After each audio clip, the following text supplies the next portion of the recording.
Hey, Brian Barletta of Sounds Profitable here.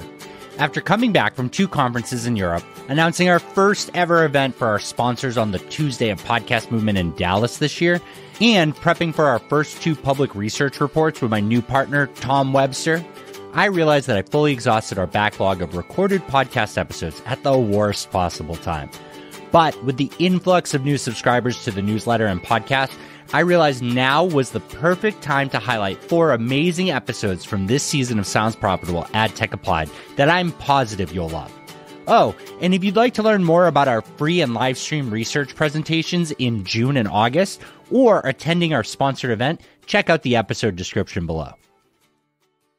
Brand suitability and brand safety are topics that we're never going to get away from in any aspect of podcasting or advertising in general. And that's why I was so excited to have Claire Atkin, co-founder of Check My Ads, on the show earlier this year. This episode, called Disinformation and Ad Accountability, is a great listen. And I personally, as an individual, support their movement and contribute to it every single month. I highly recommend listening to this episode, subscribing to their newsletter, and throwing a few bucks towards the only nonprofit ad watchdog in existence.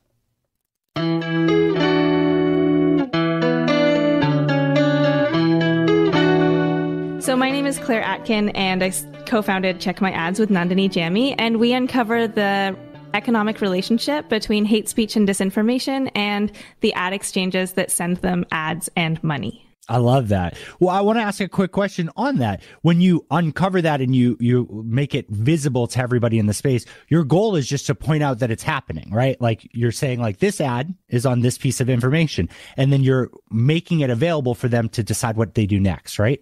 That's right. Every major ad exchange really has a policy that says they only work with premium publishers. They don't send ads and add money to publishers that promote violence or COVID-19 disinformation or what have you. They don't adhere to their own policies. And so when we point this out, usually the ads get dropped or the publishers get dropped. What I really like about that is you're taking the public response that these companies have said. They say, these are our standards. And you're taking the advertiser's response and saying, this is what we want to be associated with. And you're just pointing out that this content with examples doesn't align with what anybody has publicly said. And then you kind of turn it over for them. And so far, it seems that everybody who has engaged with it has realized the mistake and realized that the partners that they're choosing to work with might not be scrutinizing the inventory as well as they can. And we're kind of seeing a big change of that. We're seeing the reality that publishers can't or shouldn't be able to automatically sign up to just receive money. A human needs to vet that against their policies. Ad tech can help a little bit by saying, like, what category of scrutiny you need to put into it. But overall, a human has to kind of look through it. So my first big question to you is, what should buyers, publishers, and ad tech companies each be held responsible for in that advertising ecosystem? So there's a chain of command between the advertiser and where the publisher gets the ad. And that chain of command loosely goes like advertiser, agency, ad exchange, and then the publisher. And our general advice to buyers is, don't trust anyone along that media supply chain. Don't trust the agency. Don't trust the ad exchange. Don't trust the publisher to maintain their own publisher standards. You have to keep an eye everywhere along the supply chain. And that's why we called our company Check My Ads. It's because we need you to check your ad campaigns yourself. Get those log level files, remove the personal information. We don't want anyone tracking anyone else, but see where your ads have gone and identify the websites that are brand unsafe for you. Maybe even go so far as to build an inclusion list, and make sure to have brand safety guidelines. So those brand safety guidelines, they're there so that you can communicate what is and is not appropriate use of your ad campaign down the chain of command. When those brand safety guidelines are not adhered to, if you've communicated them clearly, that is your cue to demand refunds. Yeah, or stop working with those partners, all of those things.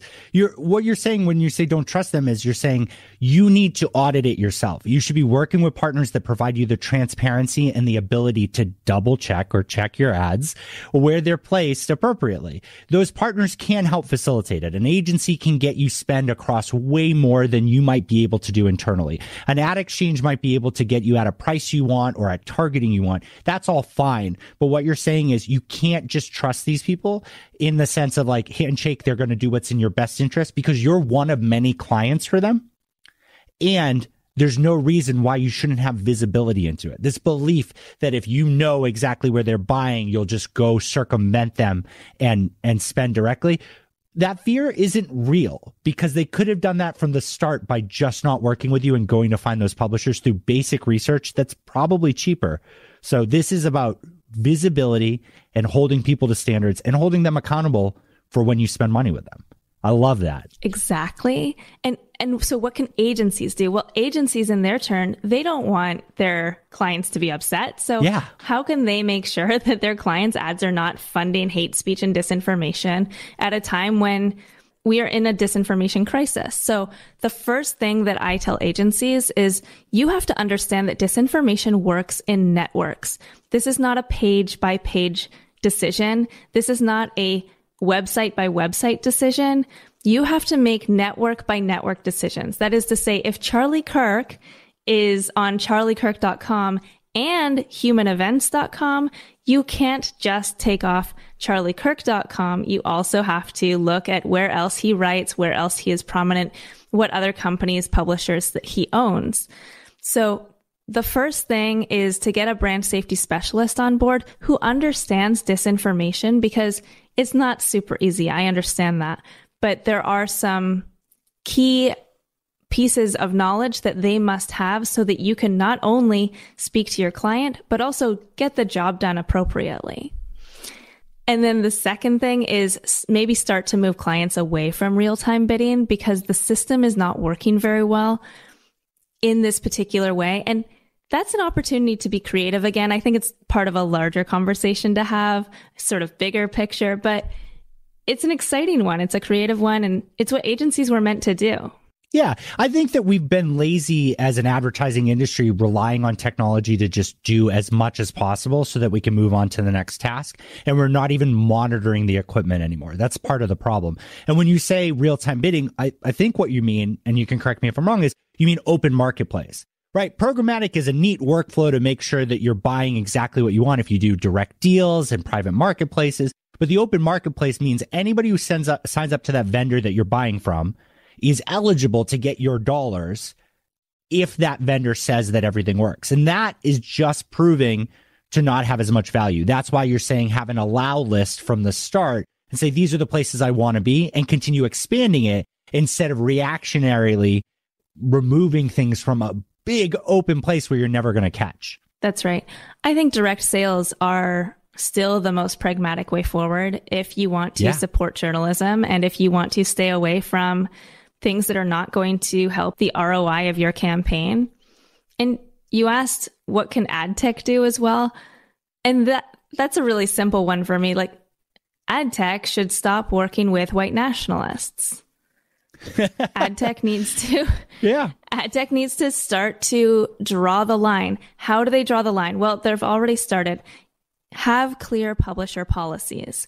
Be specific about what you will and will not accept into your inventory, and have a clear contact email when people start to have questions. So when I contact an ad exchange and ask them why they're still funding Charlie Kirk or Dan Bongino or Glenn Beck, I want to be able to contact them easily and quickly so that I don't have to go to Twitter, so that I don't have to go to whoever's running their social media. So have a clear policy, make sure to adhere to it, enforce your own standards, and then have a feedback loop. I love all of that. You say don't have white nationalists on there, and I super agree with that completely. But just to like fully circle that up, what you mean is if you have a policy not to support this type of content, you have to remove that content, and even more so, you should have ways to make sure it never ends up on your platform in the first place. I believe there's a network that you've talked about that is it Rumble that like is super cool with that type of content. But as an advertiser, you need to know what you're buying. And if that's what they're selling and they're okay with it, that sucks. That's not where I want to spend my money as a consumer. Those are not the companies I want to buy products from in the future. But as long as everybody in that loop knows, I'm not happy with it, but it's not the same problem you're trying to address. You're saying when someone says we have perfectly vetted content that follows these standards, and then you're seeing this garbage on there, that's the problem, because advertisers are believing that statement, spending money with them, and you're pointing out saying like, hey, this isn't true. And like kind of a child could have vetted that and proven that right. That's right. If you say that you never work with publishers who promote violence, don't work with publishers who incited an insurrection. Yeah. That's pretty clear cut right there. And you mentioned working with a brand safety specialist. We'll put it in the episode details if you have any links to it. Is there like outside of Check My Ads, obviously this is stuff that you do. Is there anybody else out there that you can point to? How do people find out more about this? Is this a career path that people should start exploring? Because the two of you have built this into something really awesome. But there's room. I mean, there's people on Twitter that engage with you and help hunt this stuff down to make this visible so people aren't funding all of this. Is this something that we're going to see expand in the future?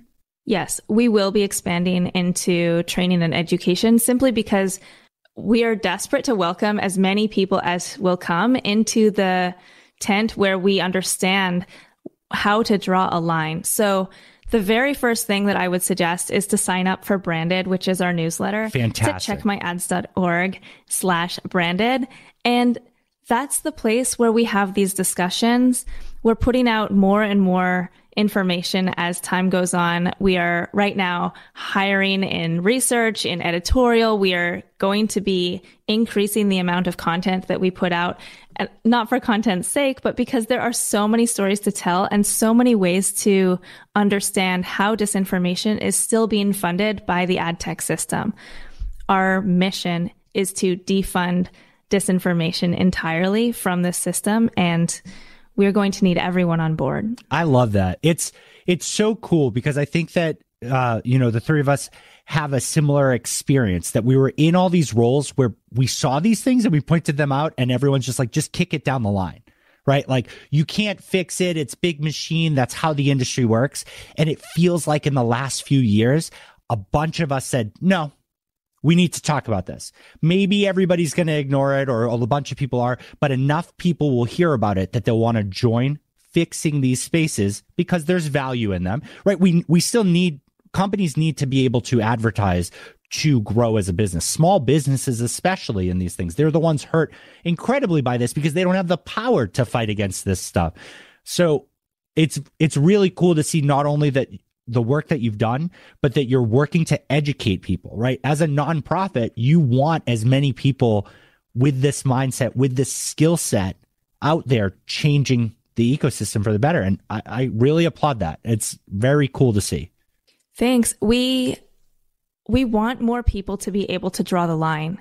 And I know you work in podcasting, and podcasts are featured prominently in media this week because we're starting to have that conversation very publicly. Neil Young and everyone who supports a free and fair democracy and health information that can save lives is taking a stand against COVID-19 disinformation on Joe Rogan's podcast. Now, that is a huge deal, of course. And we're here because podcasting is a central force of our town square.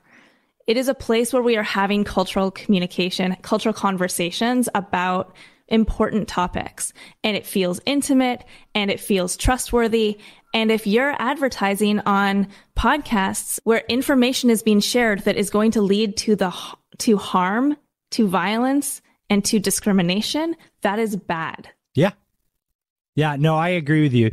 And so what's your general podcasting is so different as a format, but it's so intimate, and everybody laughs when we say that. But it is. It's in your ear. People are listening to this right now. They are focused to it in a way that an article isn't going to get across to them.